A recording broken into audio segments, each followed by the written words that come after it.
Hello, good afternoon, everybody, and welcome. Thank you for registering and attending today's webinar, which is all about the digital marketing strategy presented by SHR Group, which is now owned by the Access Group.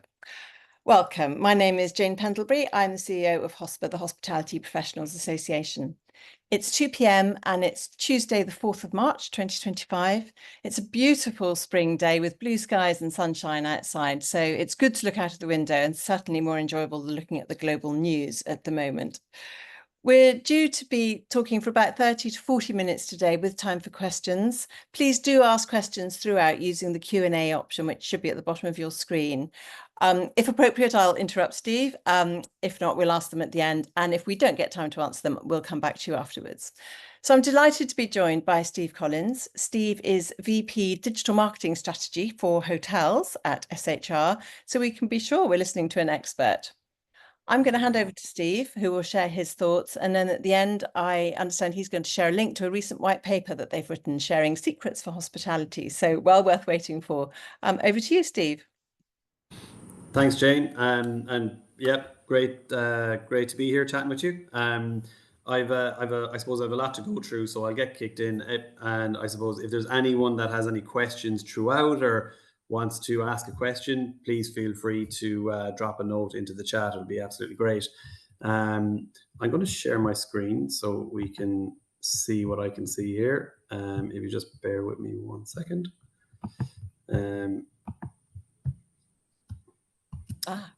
Got me twice. Yeah. That's too much for anyone, Steve. There we go. Yeah. Okay, so this is just to give you an idea, I suppose, of what we're going to talk about today. It is we did publish a paper there recently. It was the I suppose the secrets to digital marketing strategy for hospitality. It is an update of a paper that we wrote in 2020, and like quite a lot has happened in that kind of 5 years. So it's been it was really good to actually kind of sit back, read back into 2020 and what we were looking at back then and where we've come now. And it's there's been a huge amount of change, right across the industry, particularly around, the types of markets. And, we've obviously had pandemics, we've had global upheaval, we've had the news that is currently there, as Jane mentioned.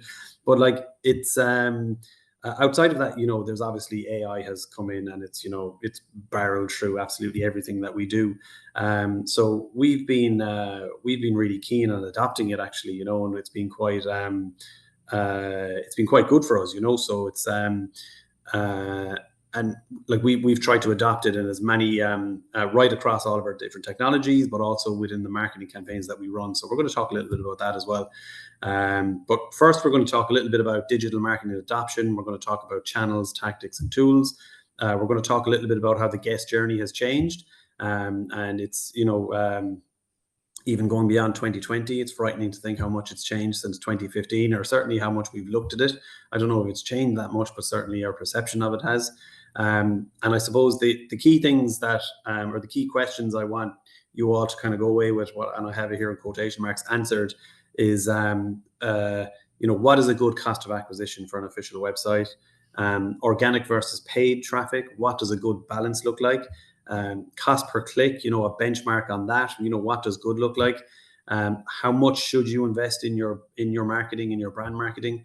And how can AI optimize your direct website strategy? So, at the end of this chat, I suppose if I can help you answer some of those questions, or at least give you an idea for your own properties, what good would look like, I think we can call that a success. Just to, I suppose, to give you an idea then of the why I'm going to be able to help you answer those questions. As Jane mentioned, we are an expert digital marketing agency. We are doing digital marketing for hotels for just around 25 years. We only work with hotels and within the hospitality industry. So that is our focus is always completely on that. So we're constantly every single day looking at the market level data. We're looking at everything that we need in terms of, or everything that hotels and hospitality needs for digital marketing.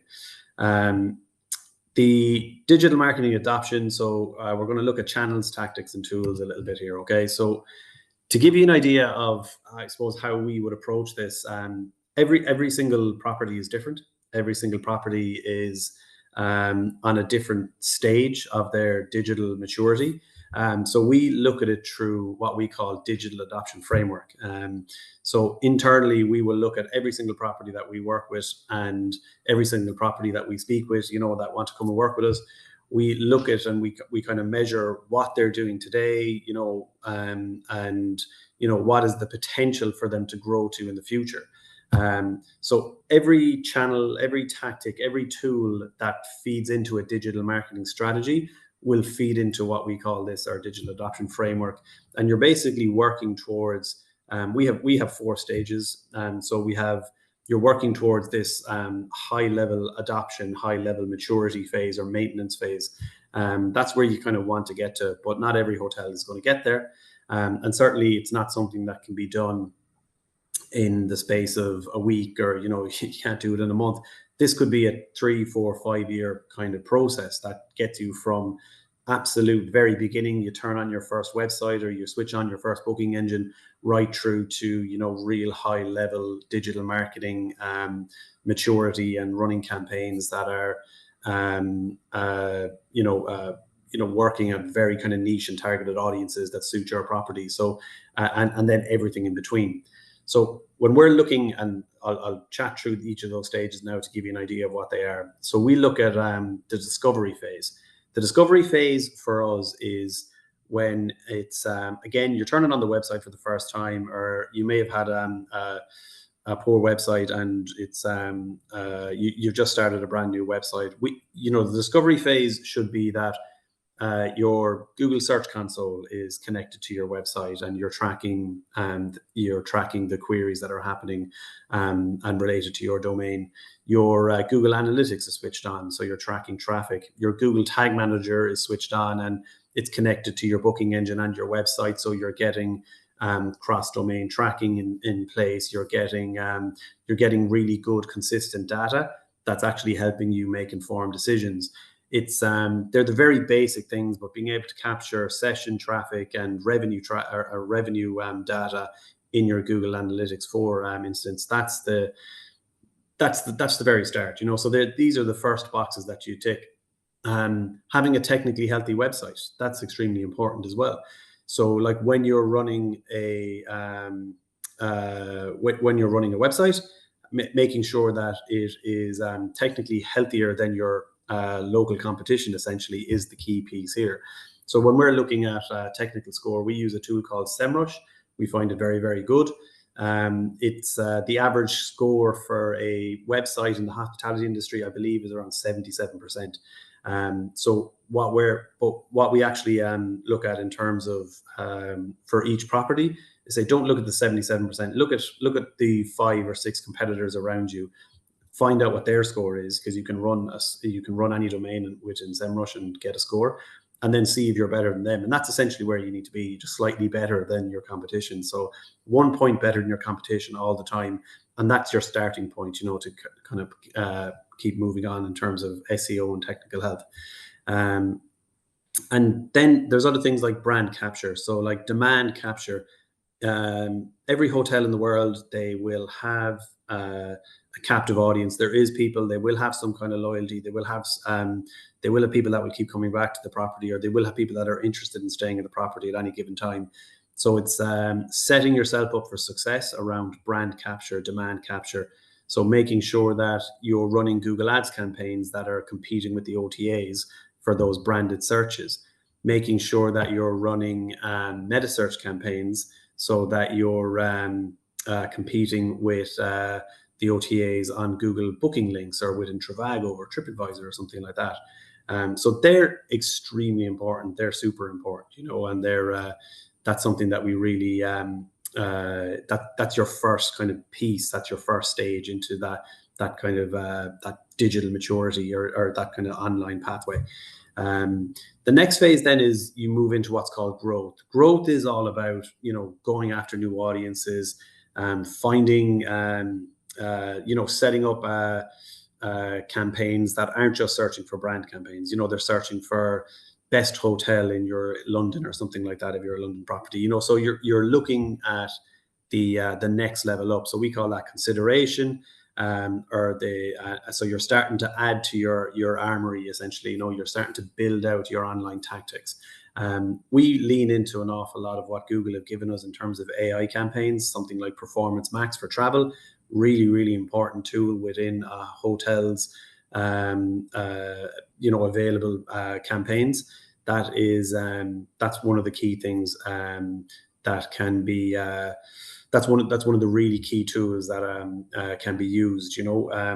That will help you really kind of go after the audiences that you want to target. So it's the really key thing with AI for us has been that when pre-Performance Max, pre-AI within these campaigns, we were relying heavily on bias from the PPC specialists that were determining that the best keywords to target were this or the best keywords to target were that. So whatever it might be, it was all very much based on the bias of the individual PPC specialists. With the AI, you take bias out of it, and it's completely optimized by raw data. So it's very much data-driven attribution. So it's typically it's optimizing itself based on the return on advertising spend, or trying to maximize conversions or maximize clicks. Whatever goal you're setting it, it's optimizing towards that. So you're taking that bias piece out of it. So that's really, really important, and we've seen that being a significant, a really important piece of our overall strategy over the past couple of years since it was launched. The next phase up then is really then pushing the boundaries of, I suppose, what would be a typical digital marketing strategy for an independent hotel. And you're stepping into the stuff then that is, would have been historically reserved for the bigger brands, the large, the large corporation brands, or the OTAs even. So you're going after, big brand awareness campaigns, but you're using now, again, you're able to use AI campaigns to really target that niche audience that makes sense for your property, that might have some level of intent in your property. So that's when you're kind of stepping into this, what we call maturity piece. So you've got bottom of the funnel, you've got the demand capture, you've got middle of the funnel, you've got the growth, and then you're suddenly stepping into top of the funnel, which is that growing the brand awareness for your property. So that's the next level up. We added this next level then only recently, which we call maintenance. This is where you're actually really in then looking at all of your different channels and really refining that cost per acquisition. You're exploring new audiences particularly through the adoption of first-party data. So taking first-party data. So, and this is the thing that we often find, like we hear a lot of people talking about first-party data, but they don't really know how to use it.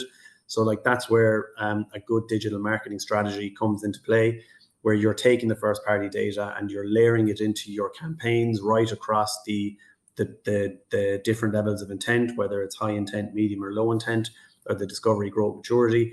You're putting it in there as where it needs to be, and that's again refining your cost per acquisition to making sure that you're getting that traffic and you're getting those conversions at the best possible cost. So yeah, that was probably gone over time already, but that was Digital Adoption Framework, essentially. How we look at kind of building out tools, channels, tactics to make sure that you're hitting all of the right spots at the right time, and driving growth within your direct website. Then we look, the next bit, I suppose, then is kind of looking at, again, you're looking back at like, these are all the different channels or the different stages of channels that you can do. But then it's kind of understanding like, how do you navigate that non-linear journey? So this is what we're looking at, the guest journey. Some of this is probably showing my age a little bit, and anyone that was around in Google times of 2015 would remember things like customer match and these kind of things that used to frighten us back then, but are now just part and parcel of everything we do.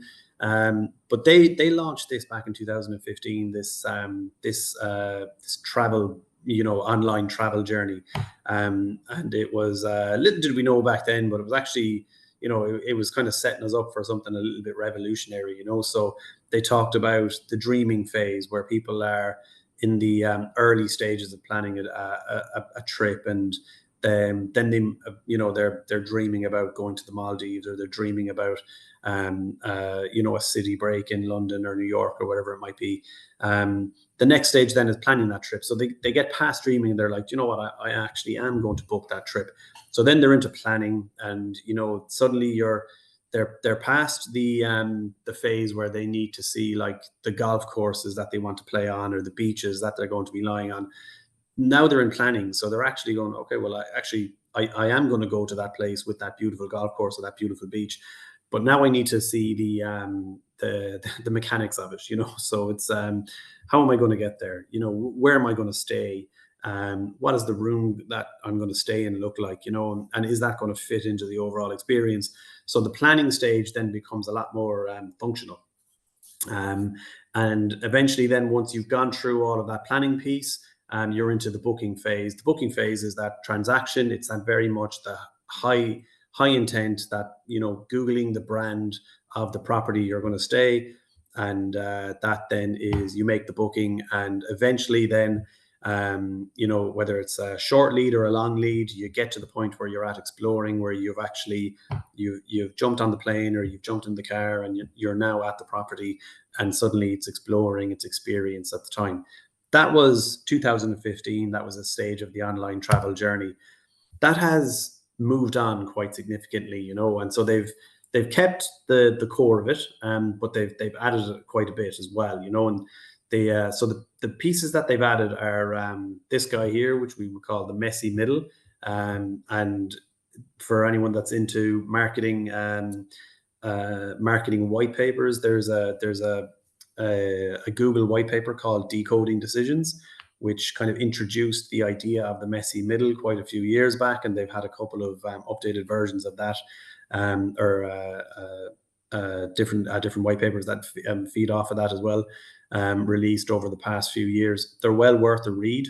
They're really, really good in terms of giving people an idea of what actually an online booking journey looks like, and it's not the idea that it was this linear path where someone would just open up a website, put in a Google search for the brand, and book a flight or book a hotel, was completely pushed aside. This is it really started opening up the doors into how people were engaging with websites, how people were engaging with search engines, and particularly over the last few years, how people are engaging with sharing different social media on social medias, whether it's TikTok, whether it's YouTube, whether it's Facebook or Instagram or whatever it might be. So there's a huge amount that feeds into that.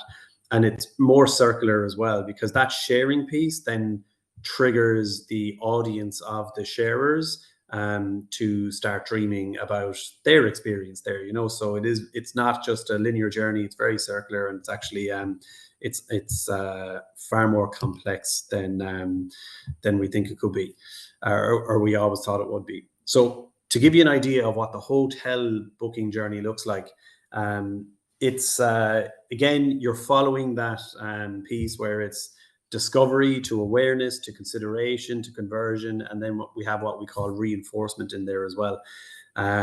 So like I've just kind of given you an idea here of what a typical user journey might look like, and it's bouncing from a search engine to the official website, onto an online travel agent, over to a social media platform, and everything in between. As they're going through all of those phases, they're touching on all of those different platforms, those different channels. So it makes it extremely complex. And this is just one example of what an online journey might look like.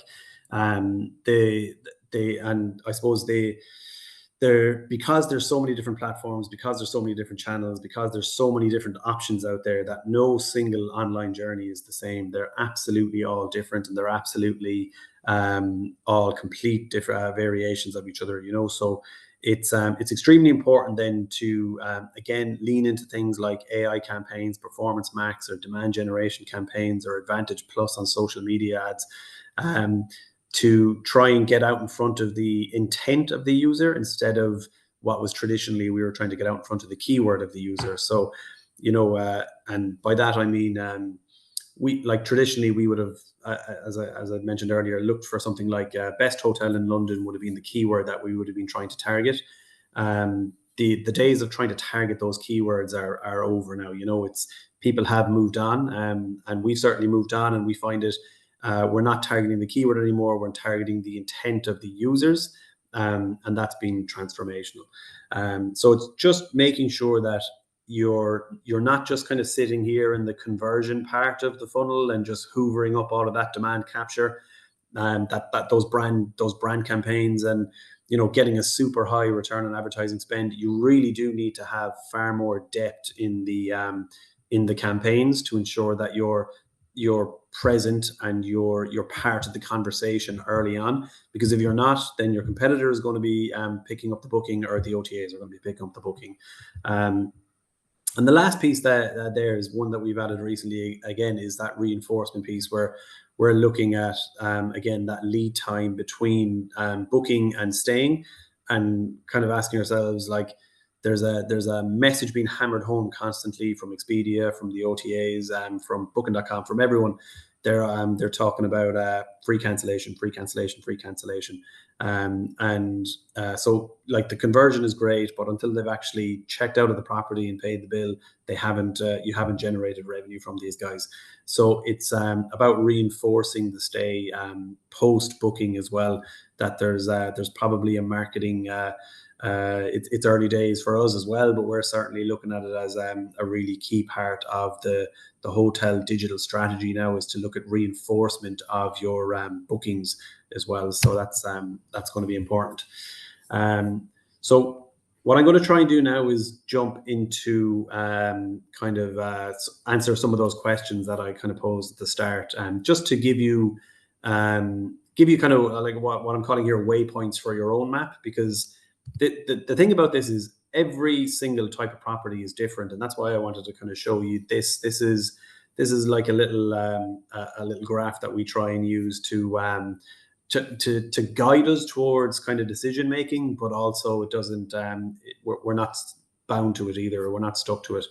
But when we're looking at what should a good cost per acquisition be, for instance, to give you an idea, we look at percentage of spend on your booked revenue. So if you're going to make €1 million in booked revenue, how much do you need to spend on your online digital marketing to get there? So this will, I suppose, try to give you an idea of that. Every hotel can't be the same. It can't just be a fixed 5%, or it can't be a fixed 10%, because ADR plays a huge difference. Cost per click doesn't actually change that dramatically right across the different types of properties, but the ADR does change quite dramatically. So when we're looking at the real top end of the market, we call it hyper luxury. It's 1,000, 1,500 euros a night type of stays in the best hotels in the world. What they need to be investing in their digital marketing as a percentage is probably much higher than the 3-star hotel, the corporate hotel down the road, but the percentages are very, very different. So it might look like less, but it's actually so much more. So the hyper luxury, we'd be saying you probably need to invest around 1 to 2% of your booked revenue back into your media spend. And that's split across all of your media spend. That's your Google ads, that would be into your meta search, that would be into Microsoft ads and social ads. That would be right across all of them. And then it starts to change dramatically. A 5-star resort, then again 5-star category, but the ADR might not be up there. So suddenly they need to invest 2 to 3%, because they're trying to compete with those hyper luxury properties, but they're also maybe competing with the really high end 4-star properties. So there's a bit more of a mix there. A 5-star city center, a high volume tourist location like Paris or somewhere like that, they need to invest quite a bit, because highly competitive locations, when they've got mid to high ADRs. Same thing again with 4-star city centers or 3-star city centers, or 3-star resorts. Then if you're looking for a family location, there's a booking window, for a season. So they have to invest heavily to try and capture as much of that demand as they can for the short windows that they've got for, the school holidays or that kind of thing. So there's variations to all of these things, and it just needs to fit into your property. But what I would say is, if you're in the region of around 3 to 4% for a 4-star, or 3-star again 3 to 4%, or for 5 stars less than 3%, you're in a very good kind of place. You're in a good area. Then I suppose another question that we get asked an awful lot is, how much should be coming through your organic? How much should be coming through your paid? And like we get asked this all the time. We obviously would love to see it all coming through the organic traffic and the OTAs, not playing their part in the paid search, and the hotels that we work with just picking up all the organic traffic. Unfortunately, it's never going to be the case, because the OTAs exist and they have their uses, and they're absolutely they provide a huge market, and a huge connection to an audience that most independent hotels wouldn't be able to reach out to and connect to themselves. So it's extremely important that you have a balance. So to give you an idea, and I actually ran this data last night. So this is from the year, or last month, or year to date, from the 1st of January up until maybe a day or two ago. But we can see that organic search, 36% of your of revenue for independent hotels comes from organic traffic. So massive, still massive in terms of what it's generating. And that should be the kind of the benchmark. This is based on Google Analytics 4 data, so GA4 data.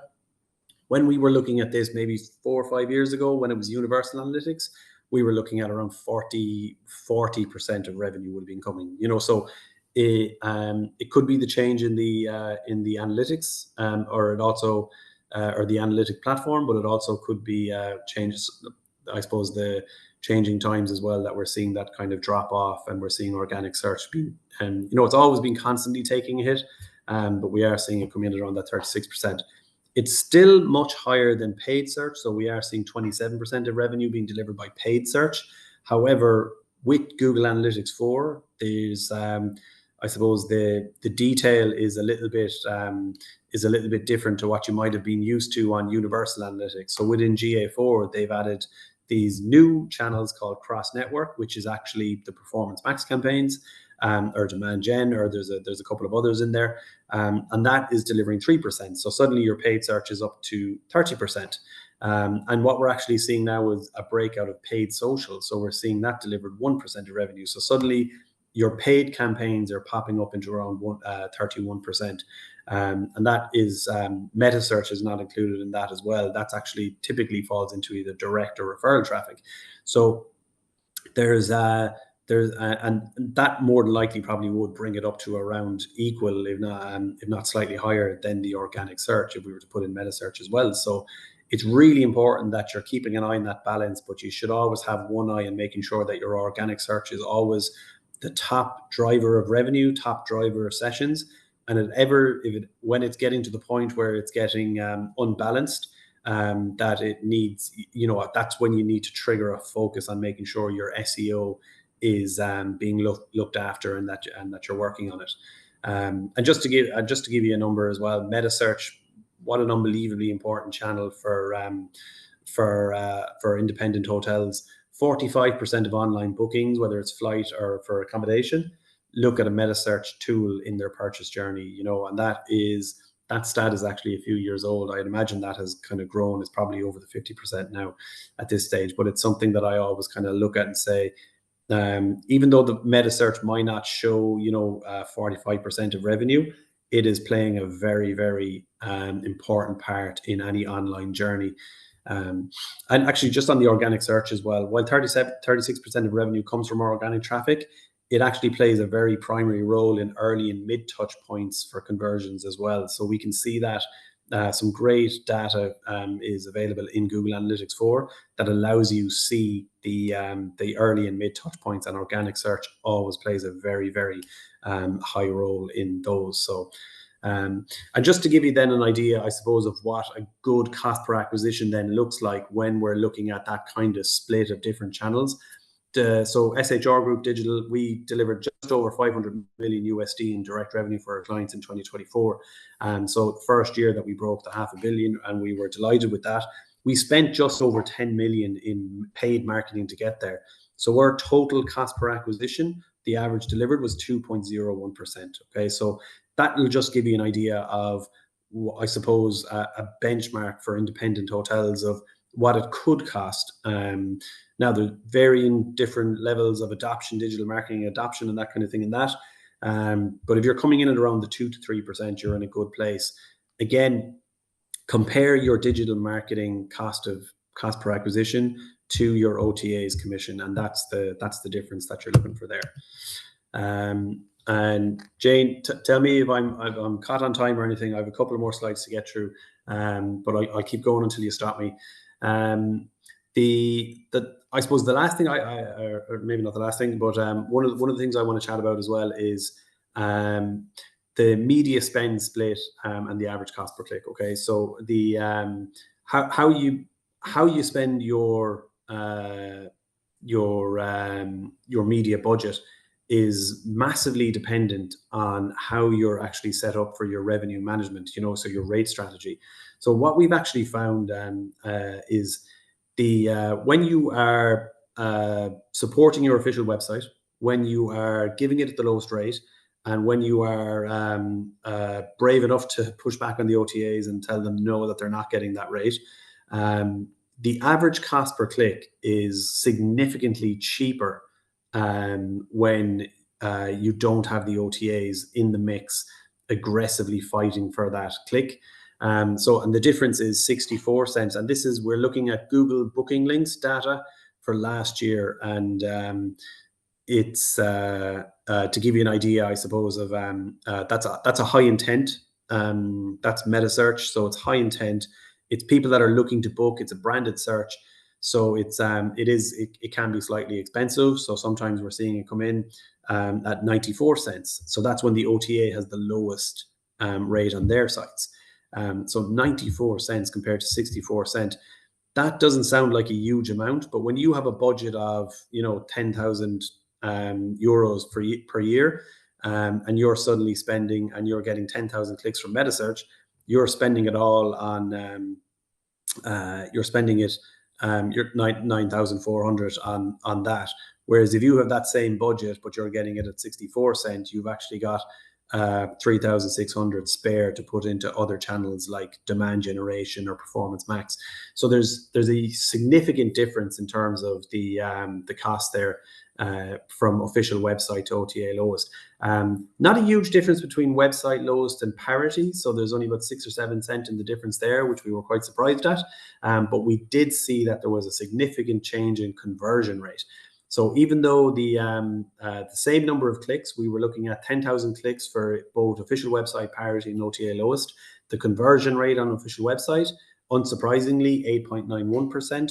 When the OTA had the lowest, the conversion rate dropped down massively, by 6 points to 3.39%. So that's a huge amount of bookings then that have gone to the OTAs. Whereas parity then was a big drop off again on parity. Much less bookings, not as much as when the OTA is at the lowest rate, but certainly a big difference there. And so the cost per conversion essentially for every booking on a official website was around €7, 7.18 versus the OTA lowest rate 27.73. So that's a hidden cost of the OTAs when they're aggressively bidding on your business, bidding on your like existing demand. It's costing €20 more per conversion on your official website because they're hoovering that up. So they're taking bigger commissions and they're forcing you into spending far more into brand defense on your own official website. So that was a surprising finding from the research that we did recently. So it's been that was quite a good thing to know. The last piece then that I want to chat about then is the role of advanced technology, particularly AI within the campaigns. So I've touched on this already. We've talked about the Performance Max campaigns and we've talked about demand generation campaigns. These are all campaigns that are available through Google Ads. they have, but as that is, they're the paid search piece. But what we're also seeing is the Google Gemini, which is the Google's version of their AI large language model.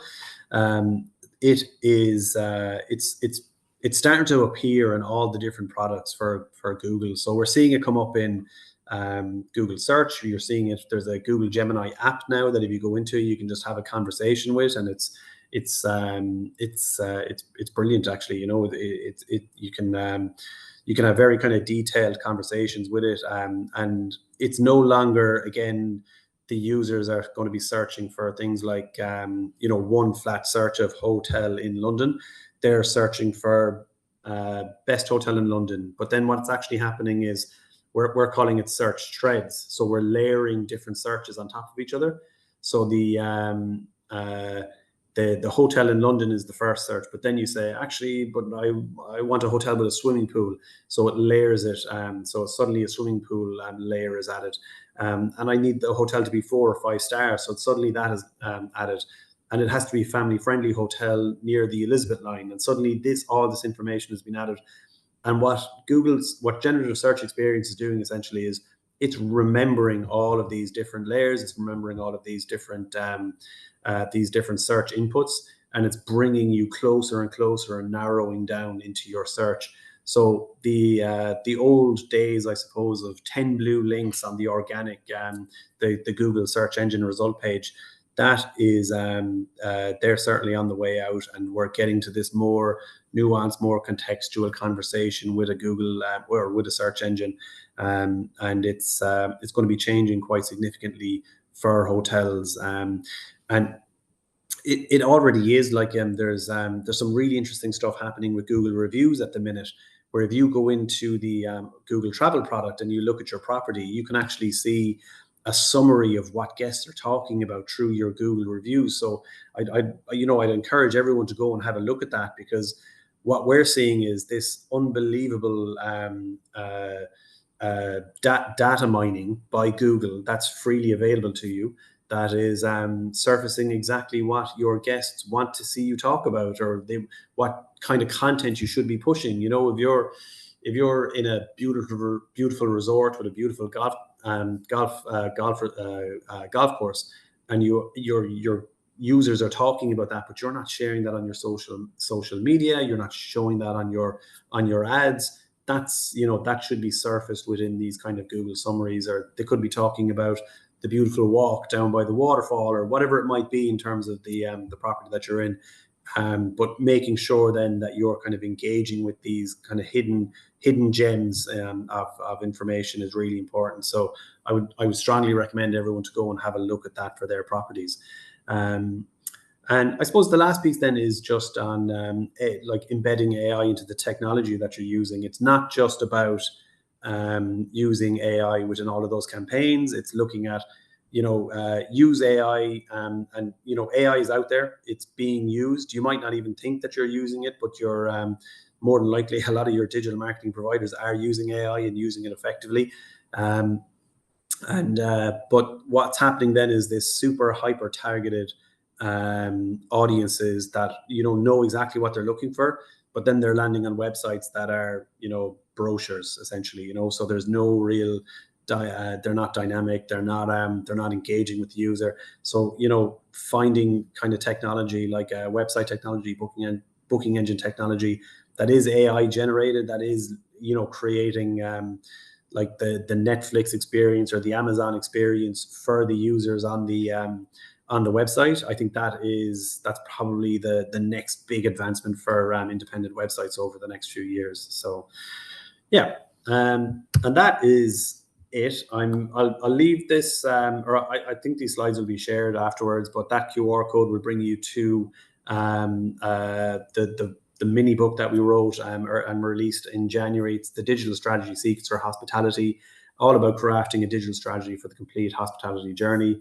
It's free to the industry, so please download it, have a look, have a read, and we'd love to know what you think. And if you have any questions on it, find me on LinkedIn, and we can have a chat about it. And yeah, Jane, over to you.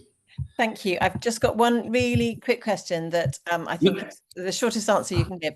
It says results for paid social never show up on reports. What percentage of your budget do you recommend spending on paid social if you Great can see the question. revenue generated? And do you think it's worth it? Just a really quick answer. Yeah. Yeah, I know. So when I'm looking at, say we're going to spend around 3% of your revenue, I would be saying probably around 0.5% should go into social ads for a digitally mature customer. So if you're going to, if you want €1 million in booked revenue, you're going to want to spend probably around €30,000. I'd be saying probably spend around €5,000 to €6,000 on social ads over the course of however long it takes to hit that million. That would be my recommendation, because it plays a massive part and it doesn't get the recognition it should sometimes. I used to be a skeptic as well. I'm not anymore. So yeah. Brilliant. That was a Okay. nice, succinct answer. Thanks. I appreciate that. Well, we are pretty much out of time, so it just leaves it to me to say thank you all for listening, and thank you to Steve. That was a presentation full of inspiration and facts and figures. So I'm sure the listeners will appreciate you sharing all your expertise and knowledge. Thank you. If anyone would like an introduction to Steve, he mentioned LinkedIn, but if you're struggling with that, do come back to me and I can introduce you to him and his colleagues at SHR. And if you need any formal advice, then please approach your professional advisors or come to me at Hosper for a referral. For those of you, and I know there are many on here today who work with high-flying marketing teams, don't forget to enter the Hotel Marketing Awards. The deadline for entry is the 14th of March, and the 30th Hotel Marketing Awards, it's our 30th year, will be held at the Savoy on Monday, the 16th of June. There's a link to the HMA website at the bottom of the Hosper homepage.